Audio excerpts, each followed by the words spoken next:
Sean Fitzpatrick. Look at that back. Is that Natty? I don't know. See, look on the comment, it's like, and 400 milligram test. If you do get loads of comments like that, is that just like a major red flag? It's either a big compliment or it's like, really? Yeah. Especially someone his size, it's very suspect. And he's an online PT. About 6'2". Or over 100 kilos bulked. Bulked, yeah. And 95, is it? Cut? Well, in that video, he was down to like 93. And what body fat is that? Like 10%? Some of the weight's going to come from being tall. Even then, just looking at some of the pictures and video, unless he's one of those guys who's really good at that lighting, pump, everything. Yeah, but the picture of the back could have been because it was close. Unless he's absolutely abusing all the tricks, which is possible. Every trick in the book. I don't know. I'm leaning towards not Natty on that guy, to be honest. Yeah. Especially being that tall with such like a well filled out frame. It's tough for guys who are like harder to fill out the frame. 6'2" plus and being that jacked.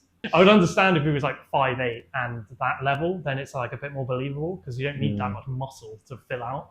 That's like that David's PT guy. He was about 5'8", 5'9". Yeah, I can believe he's Natty. Yeah. He might not be, but I think he had about 160 kg bench in his early 20s. That's a lot.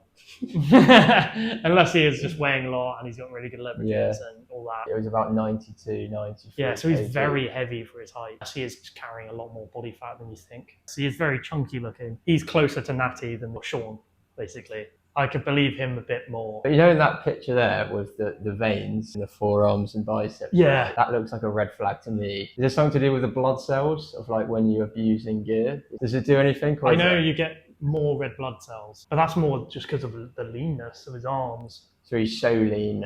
His arms are probably leaner than the rest of his body. Because I notice when I get down to really low body fat, especially with a pump, the veins start popping out here, but then you look at the actual torso here, it's not as lean. Maybe he's got similar body fat distribution. So it's still fat on the Even then, you look at his structures, like, oh my God, I don't know about that one. Yeah. Because especially as an online PT, he's got every reason to cheat, hasn't he? Well, for one, he's selling his entire business on it. And two, if he wants to become a sponsored athlete, which is the play for a lot of these guys, then you have to lie about it. He's very heavily incentivized. Remember what we were saying the other day about that guy posting outrageous content? Kenny KO. Because he's not signed to a brand. He's running his own company. He's got his own income. He doesn't have to...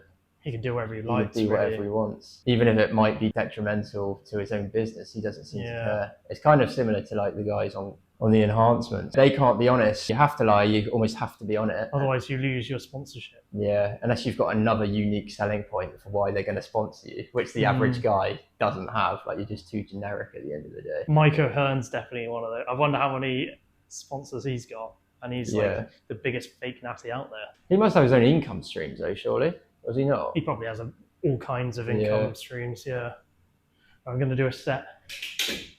170 kg. Hopefully light work.